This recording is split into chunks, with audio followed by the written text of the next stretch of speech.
Welcome, you're watching us here from the CNBC-TV18's Mumbai newsroom. I'm Mangalam Malu and the show is called Your Stocks. It is this show where we answer all your stocks and investment related queries. And what a day to do that, because the Nifty is within sniffing distance of the 18,000 mark after a very long time. In fact, we've maintained our pace in terms of gains over the last many trading sessions. And today as well, we opened mildly in the green, then we went up and gained almost in 3 digits for the Nifty itself, and it's comfortable around that 17,900 mark. Above that mark, though it's mildly off the highs, nothing really to worry about. Mid-cap breadth extremely strong, nearly two stocks in the green for one in the red, and we have the sensex which has gone ahead and captured that 60,000 mark as well. The Nifty bank is underperforming today, but is still up almost 1/3%. What's doing well and supporting the Nifty in absence of the Nifty bank and the auto stocks doing badly are the IT pack as well as the metals pack, both of them at the high point as we speak. So that's about the setup of the market. Let's welcome our guest today. We have Ashish Kyal, who's a chartered market technician, author at Wave Strategy Advisors, as well as Vijay Chopra, who is from enochventures.com to answer all your queries. Thanks a lot, gentlemen, for joining us midweek to answer all our viewers' queries. The first one comes in from Kolkata. Alok Kanoria calls us. Hi, Alok. Good afternoon. Thank you for taking up my query. Mangalam, I hold 98,000 shares of Yes Bank. Okay. So, at the rate of 16 rupees 50 paisa, Okay. with the time horizon of 2 years. So I wanted to know, is it a good decision to take a long position for 2 years, or should I exit by taking a short-term, booking a short-term profit? How long ago did you buy it? I just got it 10 days back. You bought it 10 days back. Was there any thought process behind it? I mean, or was it just a punt because so it's... considering the development that is happening, Aventis, Carlyle that is coming in, and the NPAs which will be going down with the bank. So there is a substantial turnaround which is happening, and there is also a change in the management. New person will be joining the bank. So I just thought it'll be a good opportunity to buy the script at this point in time, and let us hold it for 2 years and then see what could be a price band which can give me a good profit. It's interesting that you held it from a 2-year horizon, and then you're wondering whether you should be booking profits or not in 10 days itself. So we'll just get a quick technical as well as a fundamental view. Chartically, Ashish, what do you think Yes Bank should be doing? I mean, he bought it 10 days ago, thinking of some long-term turnaround. From a long-term standpoint, do you see the stock going higher, him making some money? Hey Mangalam, afternoon to you and all the viewers.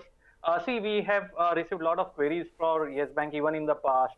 We can clearly see the best part is his buying price is quite good, because at around 16.50 levels, 16 levels, the stock is currently trading around that. I have known people who have been stuck for way high levels and optimistically waiting for that.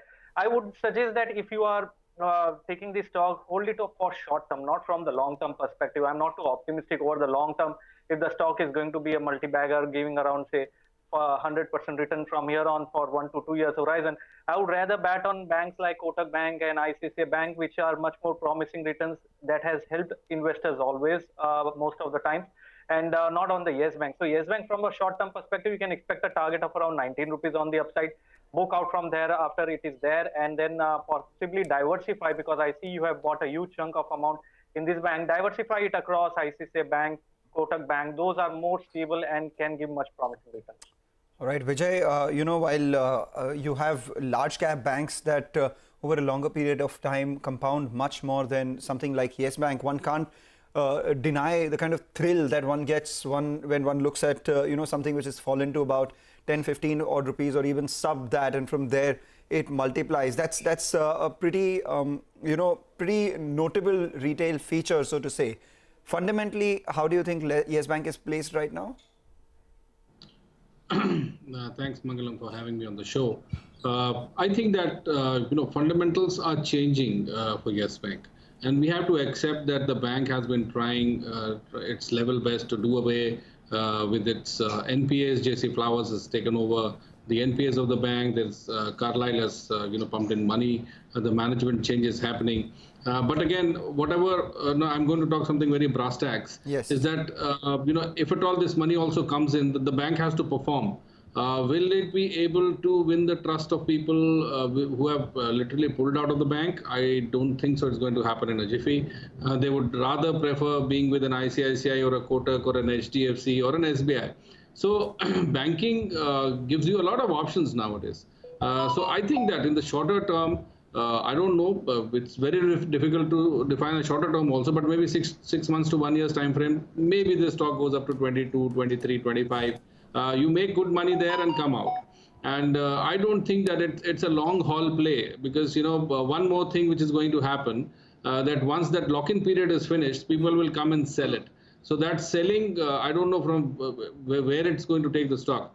So very difficult to comment on that. But yes, I think that it can give you a few rupees here and there. But I would prefer an SBI or a Canara Bank or a Bank of Baroda or a Kotak or an HDFC or an ICICI. Right. Ashish, do you have a stop loss in mind for the near term? Yes, on the downside, the stop loss can be placed at around 15 rupees, 15.50 if want to be little closer. So that's a good level, I think, just below that 20 days average. So 15.50 can be a good stop loss. All right, Alok, I hope that answers your question. 15.50 in the near term can be your stop loss while you hold it on for about 3 to 6 months, hoping for a price of almost 20 odd rupees. But that's just a 6 month to 1 year sort of punt that both our technical as well as fundamental experts are advising you. And in the long term, you are better off with relatively bigger and, trading wise, relatively boring stocks like HDFC Bank, ICICI Bank, Kotak Mahindra, as well as SBI itself. So good on you out there. We wish you the best with this trade that you've taken. Let's move on to the next one. Comes in from Nashik. Satish Wagmare writes to us. He holds about 500 shares of Manappuram Finance at 69. Also has 150 shares of GR Infra at about 1100. He's making profits in both his investments.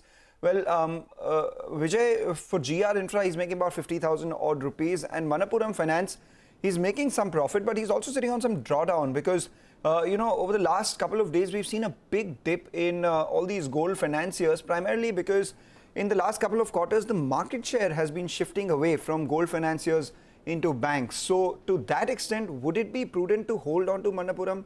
And what about the money that he's making in GR Infra? Well, I think that Manappuram can at the most go to maybe 115 or 120. So he should book out and come out of the stock. There are many options available. Banking gives you a lot of options, as I mentioned earlier.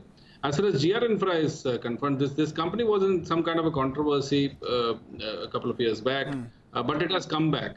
So I think that 1550 is my target for GR Infra.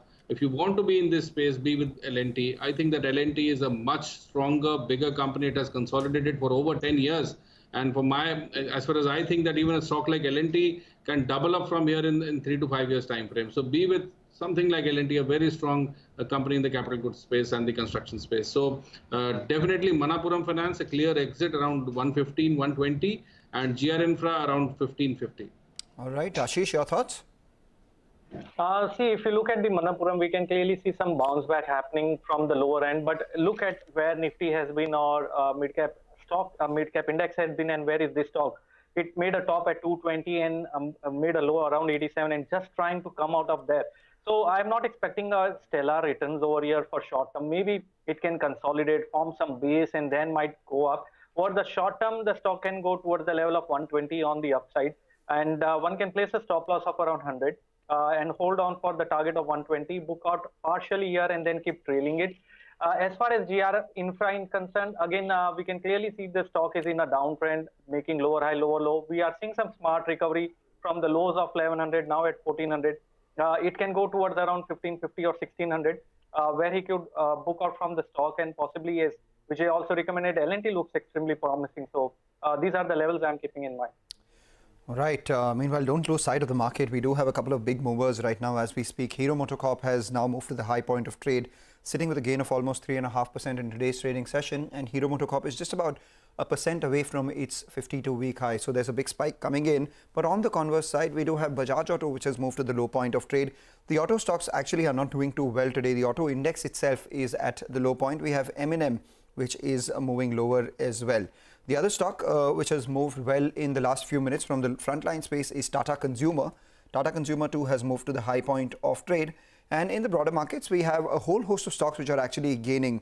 The top gainer out there in the last few minutes has been Samvardhana Motherson. So that stock's moved to the high point. Glenmark Pharma continues to do well. So that's the other stock which has moved to the high point. And we have Gujarat Gas as well, which has now moved to the high point of trade. So those are a couple of stocks which are buzzing around. The next query comes in from Mumbai. Pankaj Kumar writes to us. He wants to buy 1,000 shares of Electro Steel Castings with a long-term perspective of 12 months. Vijay, the good part about this question is that it has come before he's made the decision to purchase it. Do you think it makes sense to buy Electro Steel Castings, or there are other better players in the market? Well, there are better players. I think that if you want to be with great companies and you really want to build a portfolio, be with a company like Tata Steel or a Vedanta or a Hindustan Zinc or even the National Aluminium or a Hindustan Copper or a Jindal Steel or a JSW Steel. These are great companies with great balance sheets, great profits. And I think that, we are in a very long commodity bull run. There might be corrections here or there, but I think the companies I have named are going to be excellent. So if you want to be in the metal space, so to say, you should be with the top-ranked companies with better balance sheet. Electro Steel Castings has been a great company in the past, but again, it has had a torrid recent time, and I think that the company needs to perform really well for it to go up. So no point of getting into Electro Steel as of now. Better get into Tata Steels of the world. All right, makes sense. Pooja Pawar writes to us from UP. She holds about 300 shares of ONGC at about 110 odd rupees. And she also has around 50 shares of Eicher Motors at around 2,800 rupees. So she's making a profit of almost 9,000 rupees on ONGC and 30,000 rupees on Eicher Motors. Fundamentally, for ONGC, it will be interesting to see where Brent goes from here, because Brent is off almost $40 from the highs, closing in on sub $92 per barrel mark right now as we speak. So ONGC, usually moves in tandem with the way oil prices move. But Eicher Motors has been moving well for the last couple of trading sessions. What are your thoughts, Ashish, on both ONGC as well as the direction in which Eicher Motors can go from here? If you look at ONGC, we can clearly see the stock has been showing some correction after it touched 190 levels a few months back and touched the low of 120. From there, we can clearly see a bounce back happening on the upside. As far as crude is concerned, I was tracking some crude prices, and along with some kind of time cycles, it looks like crude has shown the correction which it was supposed to. We should again start seeing crude coming back towards that $95 or $100 and might cross back above that. So having said that, ONGC also I'm expecting to cross above 150. So continue to hold on to this stock. Over short term, we are expecting as 150 as the level where it can cross. And if that happens, then we can even expect 170 levels on the upside. On the downside, the stop loss can be maintained at 130. As far as Eicher Motor is concerned, if you look at the entire auto space, it has been absolutely buzzing, and that is after a long time. We are seeing for past few months, the auto space is doing exceptionally well. Eicher Motor has shown a very exceptional rise on the upside. There is a possibility the stock can even go towards the level of 4,000. But over short term, some pullback cannot be ruled out. It is overbought, but that can be the opportunity to buy more if you want to pyramid. And 4,000 is the target. I think this stock can do very well on the upside over the period of 1 to 2 years. So continue to hold on here. Near-term support for the stock is around 3,200 levels. All right. With that, we'll probably slip into a short break. But before we do that, just keep an eye out on NBCC. There's been a bit of a dip on that counter. It's moved to the low point of trade, and the realty stocks actually are coming in for some amount of selling. So realty stocks, we have Oberoi Realty, which has moved to the low point of trade. Alongside that, a couple of others as well. So the realty index actually should come up for you. There you have it at the low point, and we have Oberoi Realty, which is leading that decline out there. Interesting moves in the media space. Sun TV has moved to the low point of trade, and Z has been sitting with a gain of almost 6% odd. The big reason why Sun TV would be lower despite good numbers coming in, because how much of that is factored in already?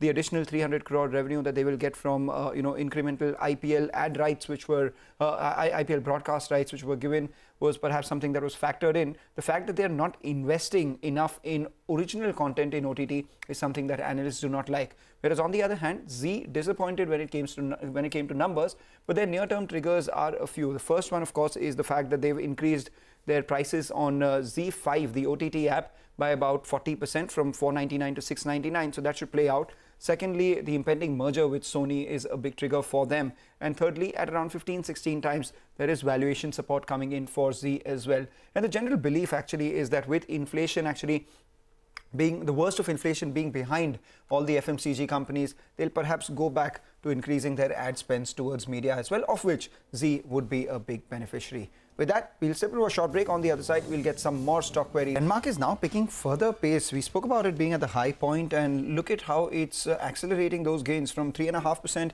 It's moved to around 4.5% in a matter of a few seconds. So there's a vertical spike that we're seeing, and following it is Granules now from lows. Even Granules has recovered a good 1.5% or so. So we just keep an eye out on these stocks. Biocon is the other one from the pharmaceutical pack, which is actually doing well. Still with us are Ashish Kyal as well as Vijay Chopra to answer all your queries. This one comes in from Udaipur. Nishchint Kumar writes to us.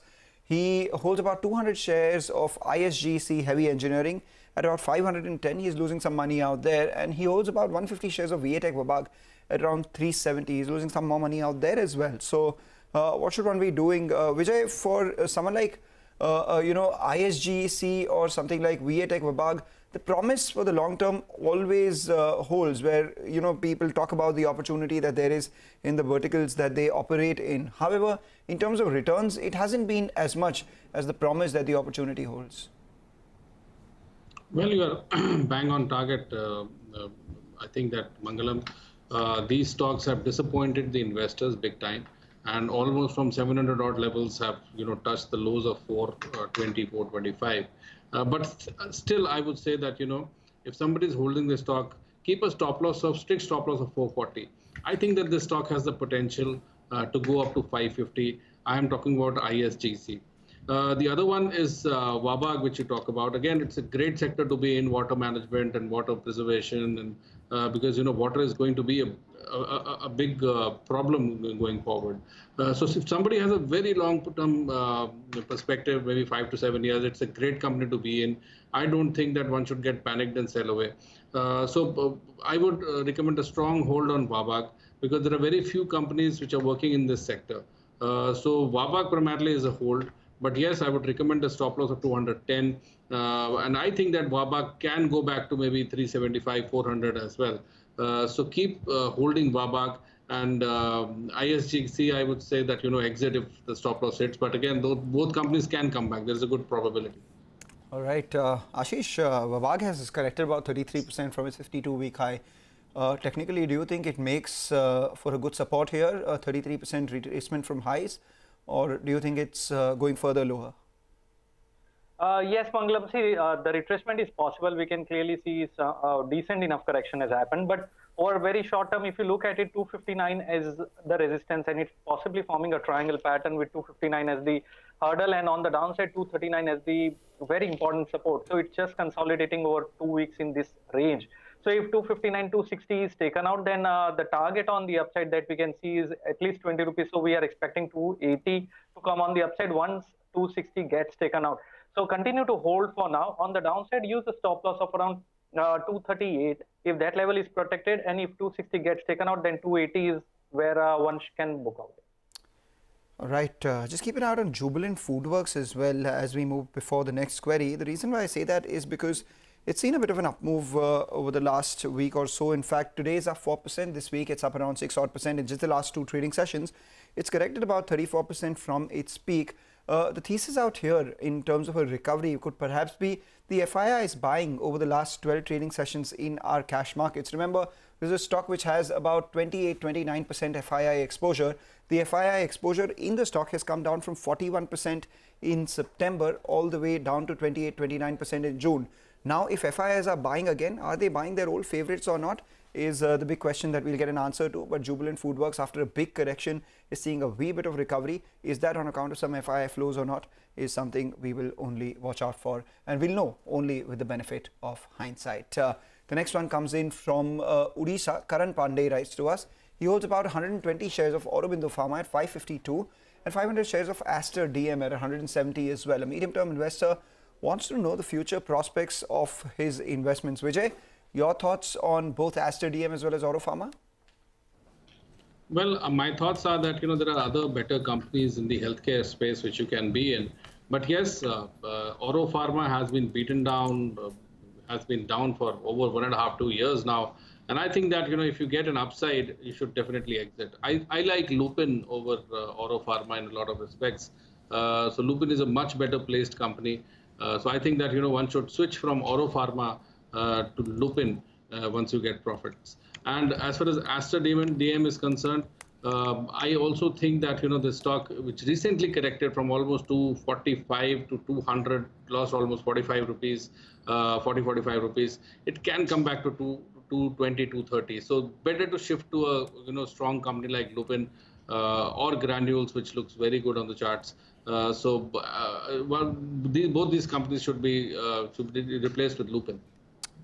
All right, the next one comes in from Lucknow. Amin Kherani actually writes to us. Was about 100 shares of Bata at 1,300 odd rupees. So sitting on a big profit out there, almost 63,000 rupees. Also, a few shares, 135 shares of TCNS Clothing. These are the guys who make W and Aurelia brand of clothing, ethnic wear for women. That's a stock that has been making him some losses. So he's bought it at 655. The current price of the stock is just shy of that 600 mark. What should he be doing? I mean, Ashish, your thoughts on both Bata as well as TCNS Clothing. Do you think he's better off in Vedant Fashions versus TCNS Clothing, just chartically speaking? Because fundamentally, we've seen a better growth in Vedant Fashions in this quarter. And Bata, do you think there are any other footwear stocks that deserve mention over Bata, or given that he's already sitting on some more profits in Bata? Mangalam, if you look at Bata, I would say his entry has been excellent. I think if he mentioned 1,300 around as the entry, that has been an excellent price. And Bata has been just consolidating. If you look at the overall mid-cap and small-cap space, the small-cap index has still a lot of catching up to do compared to what the large-cap has been. So large-cap is not hardly 4-5% away from the all-time highs. But look at the small-cap, there is a lot of catching that has to be done. And if you look at Bata, I'm sure is going to outperform. We can clearly see a good bottoming formation happening here, consolidation. And the rise has been impulsive, whereas the fall has been overlapping. So in Elliott wave terms, we say that the fall is corrective and the impulsive rise in the form of third wave should start here. So my target for Bata will be 2,200 on the upside, and on the downside, 1,850 is a very important support that should remain protected. And as far as TCNS Clothing, you rightly pointed out, the stock has been on a downtrend. The rise has been very slow, time consuming. So I think the major trend is down. Compared to that, Vedant Fashion, you rightly pointed out, looks to be much promising, outperforming stock here. And along with that, even Monte Carlo looks to be very good on from the clothing, from the fashion side. So look at both Vedant Fashion and possibly Monte Carlo. Those two should be on the radar. So get out from TCNS and invest into those stocks. Vijay, Ashish, thank you so much for your time, gentlemen, for helping all our viewers with their stock investment related queries, etc. We appreciate that. With that, we're out of time on this edition of Your Stocks. You stay tuned to CNBC TV 18 because a crucial last hour of trade coming by. Can the Nifty kiss that 18,000 mark?